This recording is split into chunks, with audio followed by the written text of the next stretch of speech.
Hello माया, हामी त यहाँ माथि सिद्धि लेकतिरको छौँ त। छ हाम्रो बुहारीलाई त नानी, के छ खबर? केही छैन। लु राम्रो रहेछ त आज, त्यसो भए त भएन भएन। हो ठुली बहिनी, के हो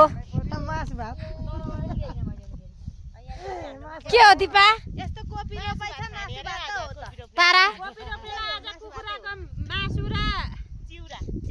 बिचराहरूलाई मकै भटस खाऊ, मकै भटस यो जाडोमा। आज चाहिँ मकै भटस दिउँ है यो सिद्धि लेकतिर। हामी चाहिँ आज एकदम माथि सिद्धितिर छौँ। विनोद अङ्कल, हामी कहाँ छौँ? धेरै माथिको लेक हो। हो माल दिदी,